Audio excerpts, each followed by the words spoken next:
Power ಟಿವಿಯ ವಿನೂತನ ಕಾರ್ಯಕ್ರಮ ಡೇ ವಿತ್ ಲೀಡರ್ ಕಾರ್ಯಕ್ರಮದಲ್ಲಿ ಇಂದಿನ ಅತಿಥಿಯಾಗಿದ್ದಂತಹ ಡಿ.ಕೆ. ಸುರೇಶ್ ಅವರು ಬೆಳಿಗ್ಗೆ 10:30ರಿಂದ ಸಂಜೆವರೆಗೂ ಕೂಡ ಇಡೀ ತಮ್ಮ ಸೆಂಟ್ರಲ್ ವಿಧಾನಸಭಾ ಕ್ಷೇತ್ರದ ವ್ಯಾಪ್ತಿಯಲ್ಲಿ ಪ್ರಚಾರವನ್ನು ನಡೆಸಿದ್ರು. ನಮ್ ಜೊತೆ ಕೂಡ ಬೆಳಗ್ಗೆಯಿಂದಲೂ ಕೂಡ ಇದ್ರು. ಈ ಒಂದು ಡೇ ವಿತ್ ಲೀಡರ್ ಕಾರ್ಯಕ್ರಮವನ್ನ ತಾವು ಸಂಪೂರ್ಣವಾಗಿ ಭಾಗಿಯಾಗಿದ್ದೀರಿ ಸರ್, ಏನ್ ಅನಿಸ್ತಿದೆ ಅಂತ ಈ ಕಾರ್ಯಕ್ರಮದ ಬಗ್ಗೆ? ಇದು ಕಾರ್ಯಕ್ರಮ ಒಂದು ವಿನೂತನವಾದಂತಹ ಕಾರ್ಯಕ್ರಮ. ಬಹುಶಃ ನಮ್ಮ ಆಚಾರ ವಿಚಾರಗಳನ್ನ ಏನು ನಾವು ಪ್ರಚಾರ ಮಾಡ್ತಾ ಇದ್ದೀವಿ, ಆ ಎಲ್ಲ ವಿಚಾರಗಳನ್ನ ನೀವು ಸಾರ್ವಜನಿಕವಾಗಿ ತಿಳಿಸುವಂತ ಕೆಲಸ ಮಾಡ್ತಾ ಇದ್ದೀರಿ. ಬಹುಶಃ ನಾವೇನು ಜನಾಭಿಪ್ರಾಯ ಇದೆ, ಈ ಭಾಗದಲ್ಲಿ ಜನ ಏನನ್ನ ಅಭಿಪ್ರಾಯಗಳನ್ನ ವ್ಯಕ್ತಪಡಿಸ್ತಾ ಇದ್ದಾರೆ, ಯಾವ ರೀತಿ ಉತ್ಸಾಹ ತೋರಿಸ್ತಾ ಇದ್ದಾರೆ, ಎಲ್ಲವೂ ಕೂಡ ತಮಗೂ ಕೂಡ ಅರ್ಥ ಆಗಿದೆ. ನನಗೆ ಆತ್ಮವಿಶ್ವಾಸ ಇದೆ, ಮತ್ತೊಮ್ಮೆ ನನಗೆ ಆ ಜನ ಆಶೀರ್ವಾದ ಮಾಡ್ತಾರೆ ಅಂತ ಹೇಳಿ ಈ ನಿಮ್ಮ ಪ್ರಯತ್ನ ಏನು ಒಂದು ಡೇ ವಿತ್ ಲೀಡರ್ ಕಾರ್ಯಕ್ರಮ ಏನು ಮಾಡ್ತಾ ಇದ್ದೀರಿ, ಅದು ಕೂಡ ಒಂದು ವಿನೂತನವಾಗಿ ಯಶಸ್ಸನ್ನ ಕೊಡ್ತದೆ ಅಂತಕ್ಕಂಥ ವಿಶ್ವಾಸ ನನಗಿದೆ. ಎಲ್ಲ ವಿಚಾರಗಳನ್ನ ಆಚಾರಗಳನ್ನ ತಿಳಿಸ್ತೀರಿ ಅಂತಕ್ಕಂಥ ನಂಬಿಕೆ ನನಗಿದೆ. ನಿಮಗೂ ಕೂಡ ಶುಭವಾಗ್ಲಿ ಅಂತ ಹೇಳಿ ನಾನು ಪ್ರಾರ್ಥಿಸ್ತೇನೆ. ಸರ್, ಬೆಳಿಗ್ಗೆ ತಾವು ಬನ್ನೇರುಘಟ್ಟದ ಚಂಪಕಧಾಮ ದೇವಸ್ಥಾನದಿಂದ ಪ್ರಚಾರ ಕಾರ್ಯವನ್ನು ಆರಂಭಿಸಿದ್ರಿ. ಇದೀಗ ಅಗ್ರಹಾರದವರೆಗೂ ಕೂಡ ಬರ್ತಿದ್ದೀರಿ. ಸುಮಾರು 12-13 ಹೋಬಳಿಗೆ ಕೂಡ ಭೇಟಿಯನ್ನು ಕೊಟ್ರಿ. ಅದ್ದೂರಿಯಾದಂತಹ ಸ್ವಾಗತ, ಜನಮನ್ನಣೆ, ಇಷ್ಟೊಂದು ಜನ ಬರ್ತಾರೆ ಅಂತ ನಿರೀಕ್ಷೆ ಇತ್ತಾ? ನನಗೆ ನಂಬಿಕೆ ಇದೆ. ಕಾರಣ ನಾನು ಪ್ರತಿಯೊಂದು ಹಂತದಲ್ಲೂ ಕೂಡ ನಾನು ಆಗ್ಲೇ ಹೇಳಿದ್ದೇನೆ, ಪ್ರತಿಯೊಂದು ಹಂತದಲ್ಲೂ ಕೂಡ ನಾನು ಸಾರ್ವಜನಿಕರ ಜೊತೆ ಕೆಲಸ ಮಾಡಿದವನು. ನನ್ನ ಪ್ರತಿನಿತ್ಯದ ಕಾಯಕ ಕೆಲಸನೇ ಕಾಯಕವೇ ಕೈಲಾಸ ಅಂತ ಹೇಳಿ ಬಸವಣ್ಣವರ ತತ್ವ ಏನಿದೆ, ಆ ನಿಟ್ಟಿನಲ್ಲಿ ನಾನು ಕೆಲಸ ಕಾರ್ಯಗಳನ್ನು ಮಾಡ್ಕೊಂಡು ಬಂದವನು. ಸೊ ನನಗೆ ಚುನಾವಣೆ ಇರಲಿ, ಚುನಾವಣೆ ಇಲ್ಲದೆ ಇರಲಿ, ಪ್ರತಿಯೊಂದು ಹಂತದಲ್ಲೂ ಕೂಡ ಕ್ಷೇತ್ರದಲ್ಲಿ ಪ್ರವಾಸ ಮಾಡಿ ಜನರ ಒಡನಾಟವನ್ನ ಇಟ್ಕೊಂಡಿದ್ದೀನಿ. ಸೊ ನನಗೇನಿದೇನು ಹೊಸದಲ್ಲ, ಆದ್ರೆ ಇವತ್ತು ಪ್ರಚಾರ ಮಾಡ್ತಾ ಇರ್ತಕ್ಕಂಥ ಹೊಸದಾಗಿದೆ. ಚುನಾವಣಾ ದೃಷ್ಟಿಯಿಂದ ಹೊಸದಾಗಿ ಪ್ರಚಾರ ಮಾಡಬೇಕೆ ಹೊರತು ಕೆಲಸ ಕಾರ್ಯಗಳು ನಿರಂತರವಾಗಿ ಮಾಡ್ತಾ ಇರೋದ್ರಿಂದ ಜನ ಅದನ್ನ ಬೆಂಬಲಿಸ್ತಾ ಇದ್ದಾರೆ, ಜನ ಗಮನಿಸ್ತಾ ಇದ್ದಾರೆ. ನಾನು ಮಾಡಿರ್ತಕ್ಕಂಥ ಕಾರ್ಯಕ್ರಮಗಳು ಎಲ್ಲವೂ ಕೂಡ ಜನರಿಗೆ ಗೊತ್ತಿದೆ, ವಿಶ್ವಾಸ ಇದೆ. ನನ್ನ ಕೆಲಸಕ್ಕೆ ಕೂಲಿ ಸಿಕ್ಕೇ ಸಿಗುತ್ತೆ. ವಿಶೇಷವಾಗಿ ಮಹಿಳೆಯರಿಗೆ ಮತ್ತು ಯುವಕರನ್ನ ತಾವು ಟಾರ್ಗೆಟ್ ಮಾಡ್ತಾ ಇದ್ದೀರಿ. ಬೆಳಿಗ್ಗೆಯಿಂದ ಕೂಡ ಪ್ರಚಾರ ಸಮಯದಲ್ಲಿ ಹಲವು ಬೇಡಿಕೆಗಳು ಕೂಡ ತಮಗೆ ಬರ್ತಾ ಇದೆ, ಹಲವು ಮುಖಂಡರುಗಳಿಂದ. ಆ ಎಲ್ಲ ಬೇಡಿಕೆಗಳನ್ನ ಮುಂದಿನ 5 ವರ್ಷದಲ್ಲಿ ತಾವು ಈಡೇರಿಸಬೇಕಾಗಿದೆ. ಆ ಜವಾಬ್ದಾರಿ ಕೂಡ ತಮ್ಮ ಮೇಲಿದೆ. ಮಹಿಳೆಯರಿಗೆ ಮತ್ತು ಯುವಕರಿಗೆ ಯಾವ ರೀತಿಯಾದಂತಹ ಸಂದೇಶವನ್ನ ಕೊಡ್ತಾ ಇದ್ದೀರಿ ಅಂತ? ಇವತ್ತು ಮಹಿಳೆಯರು ಮತ್ತು ಯುವಕರು ಈ ದೇಶದ ಒಂದ್ ಕಡೆ ಮಹಿಳೆಯರಿಗೆ ಸ್ವಾಯತ್ತತೆಯನ್ನ ಕೊಡುವಂತ ಕೆಲಸ ಆಗ್ಬೇಕಾಗಿದೆ, ಅವರಿಗೆ ಶಕ್ತಿ ತುಂಬುವಂತ ಕೆಲಸ ಆಗ್ಬೇಕಾಗಿದೆ. ಯುವಕರು ಈ ದೇಶದ ಆಸ್ತಿ. ಇವತ್ತು ಏನು ನಿರುದ್ಯೋಗ ಸಮಸ್ಯೆಯನ್ನ ಎದುರಿಸ್ತಾ ಇದ್ದಾರೆ, ಅವರ ಜೀವನವನ್ನ ಬದುಕನ್ನ ಹುಡುಕ್ಲಿಕ್ಕೆ ಪ್ರಯತ್ನ ಮಾಡ್ತಾ ಇದ್ದಾರೆ. ಆ ಬದುಕನ್ನ ಕಟ್ಕೊಳ್ಳಿಕ್ಕೆ ನಾವು ಎಲ್ಲ ರೀತಿಯ ಸಹಕಾರವನ್ನ ಮುಂದಿನ ದಿನಗಳಲ್ಲಿ ಬದುಕನ್ನ ಕಟ್ಕೊಳ್ಳಿಕ್ಕೆ ಅವರ ಉದ್ಯೋಗ ಸೃಷ್ಟಿಯ ಯೋಜನೆಗಳನ್ನ ನಾವು ನಮ್ಮ ಸರ್ಕಾರ ರಾಜ್ಯದಲ್ಲಿರ್ಬೋದು, ಕೇಂದ್ರದಲ್ಲಿ ನಮ್ಮ ಸರ್ಕಾರ ಬಂದ್ರೆ ಆ ಸಂದರ್ಭದಲ್ಲಿರ್ಬೋದು, ಎಲ್ಲವನ್ನೂ ಕೂಡ ನಾವು ಮಾಡಬೇಕಾಗಿದೆ. ಅದ್ರ ಜೊತೆಗೆ ಮಹಿಳೆಯರು ಇವತ್ತು ಏನು ನಮ್ಮ ಗ್ಯಾರಂಟಿ ಯೋಜನೆಗಳು ಬಹುಶಃ ಅವರಲ್ಲಿ ಉತ್ಸಾಹ ಮೂಡಿದೆ. ಅವ್ರಿಗೂ ಕೂಡ ಎಲ್ಲ ಒಂದ್ ಕಡೆ ನಾವು ಸುಭದ್ರವಾಗಿದ್ದೇವೆ, ನಮ್ಮ ಕಷ್ಟಕ್ಕೆ ಆಗುವಂತವ್ರು ಇದ್ದಾರೆ ಅಂತಕ್ಕಂಥ ಭಾವನೆ ಅವರಿಂದ ಬಂದಿದೆ. ಅವರು ಸಂಪೂರ್ಣವಾಗಿ ಸ್ವಾವಲಂಬಿಗಳಾಗಬೇಕು ಅಂತಕ್ಕಂಥದ್ದು ನನ್ನ ಉದ್ದೇಶ.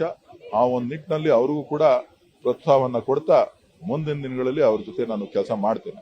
ಕೇಂದ್ರ ಸರ್ಕಾರದ ವಿರುದ್ಧ ತಮ್ಮ ಚುನಾವಣಾ ಪ್ರಚಾರದಲ್ಲಿ ಪ್ರತಿ ಹೋಬಳಿಯಲ್ಲೂ ಕೂಡ ತಾವು ವಾಗ್ದಾಳಿಯನ್ನ ನಡೆಸಿದ್ರಿ.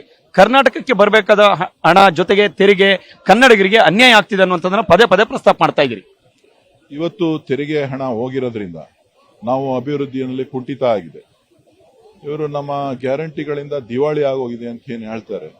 ಇವತ್ತು ನ್ಯಾಷನಲೈಸ್ ಬ್ಯಾಂಕ್ಗಳಲ್ಲಿ ಮತ್ತು ಖಾಸಗಿ ಬ್ಯಾಂಕ್ಗಳಲ್ಲೆಲ್ಲ ಇವತ್ತು ಕಾರ್ಪೊರೇಟ್ ಸೆಕ್ಟರ್ ಇರ್ಬೋದು, ಇಂಡಸ್ಟ್ರಿಯಲಿಸ್ಟ್ಗಳಿರ್ಬೋದು, ಇವತ್ತು ಸುಮಾರು 17 ಲಕ್ಷ ಕೋಟಿಗೂ ಹೆಚ್ಚು ಹಣವನ್ನ ಇವತ್ತು ವೇ ಆಫ್ ಮಾಡುವಂತ ರೀತಿಯಲ್ಲಿ ಅದನ್ನ ಡಿಫಾಲ್ಟ್ ಮಾಡಿ ಇಟ್ಟಿದ್ದಾರೆ. ಸೊ ಇದು ರಾಷ್ಟ್ರದ ತೆರಿಗೆದಾರರ ಮೇಲೆ ಅದು ಹೊರೆ ಬೀಳುತ್ತದೆ.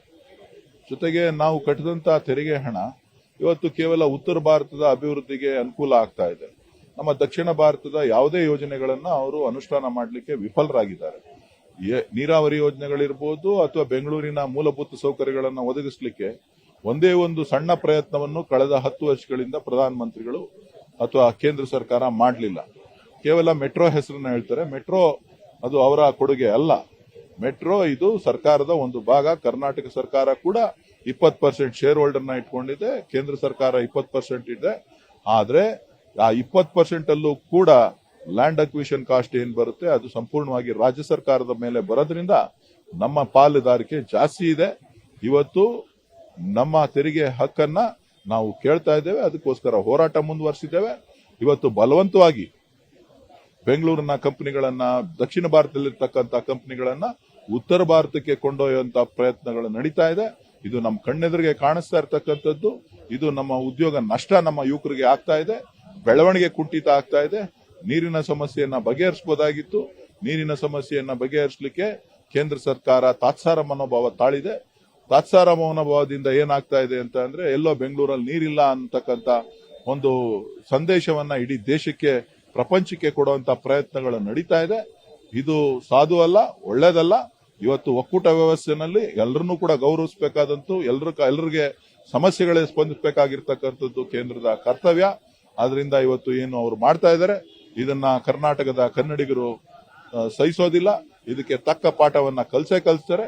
ಇವತ್ತು ನಮ್ಮ ಹೋರಾಟ ಮುಂದುವರಿಯುತ್ತದೆ. ನಮ್ಮ ಅಭಿವೃದ್ಧಿ, ನಮ್ಮ ರಾಜ್ಯದ ಅಭಿವೃದ್ಧಿ, ನಮ್ಮ ಯುವಕರ ಅಭಿವೃದ್ಧಿ, ಯುವಕರಿಗೆ ಸಿಗಬೇಕಾದಂತ ಏನು ಮೂಲ ಒಂದು ಉದ್ಯೋಗ ಖಾತ್ರಿ ಏನಿದೆ, ಆ ಉದ್ಯೋಗಗಳನ್ನ ಸೃಷ್ಟಿ ಮಾಡಬೇಕಾದಂತ ಜವಾಬ್ದಾರಿ ನಮ್ಮೆಲ್ಲರ ಮೇಲಿದೆ. ಆ ಒಂದು ಕೆಲಸ ಕರ್ನಾಟಕ ಸರ್ಕಾರ ಮಾಡ್ತದೆ. ಅದ್ರ ಬಗ್ಗೆ ನಾನು ನಿಮ್ಗೆ ಖಾತ್ರಿಯನ್ನ ಕೊಡ್ಲಿಕ್ಕೆ ಬಯಸ್ತೇನೆ. ಇವತ್ತು ಏನು ನೀರಿನ ಸಮಸ್ಯೆಯಿಂದ ನಮಗೆ ತೊಂದರೆ ಆಗಿದೆ, ಅದನ್ನು ಕೂಡ ಮುಂದಿನ 3 ತಿಂಗಳೊಳಗಡೆ ಕರ್ನಾಟಕ ಸರ್ಕಾರ ಸನ್ಮಾನ್ಯ ಸಿದ್ದರಾಮಯ್ಯನವರು ಮತ್ತು ಡಿ.ಕೆ. ಶಿವಕುಮಾರ್ ಅವರ ನೇತೃತ್ವದಲ್ಲಿ ಬಗೆಹರಿಸುವಂತ ಕೆಲಸ, ಬೆಂಗಳೂರಿಗೆ ವಿಶೇಷವಾದಂತ ಮಾನ್ಯತೆಯನ್ನ ಮತ್ತೆ ಪಡೆಯುವಂತ ಕೆಲಸ ಕಾಂಗ್ರೆಸ್ ರಾಜ್ಯ ಸರ್ಕಾರ ಮಾಡ್ತದೆ ಅಂತಕ್ಕಂಥದ್ದನ್ನ ಈ ಮುಖಾಂತರ ರಾಜ್ಯದ ಜನರಿಗೆ ಮತ್ತು ಬೆಂಗಳೂರಿನ ನಾಗರಿಕರಿಗೆ ಹೇಳಲಿಕ್ಕೆ ನಾನು ಬಯಸ್ತೇನೆ. Sir, thank you. ಬೆಳಿಗ್ಗೆಯಿಂದಲೂ ಕೂಡ ನಮ್ಮ ಜೊತೆ ಈ ಒಂದು ಡೇ ವಿತ್ ಲೀಡರ್ ಕಾರ್ಯಕ್ರಮದಲ್ಲಿ ತಾವು ಭಾಗಿಯಾದಕ್ಕೆ, ತಮ್ಮ ಪ್ರಚಾರ ಕಾರ್ಯ ಹೀಗೆ ಮುಂದುವರಿಲಿ. All the best sir. ಮತ್ತೆ ಗೆದ್ದು ದೆಹಲಿ ಹತ್ತ ತಾವು ಬನ್ನಿ ಅಂತ ಪವರ್ ಟಿವಿಯ ಆಶಯ ಕೂಡ. ಜೊತೆಗೆ ತಾವು ಮಾಡಿರುವಂತಹ ಕೆಲಸಕ್ಕೆ ಕೂಲಿಯೂ ಕೂಡ ಸಿಗ್ಲಿ ಅನ್ನುವಂಥದ್ದು ಸರ್. Thank you sir.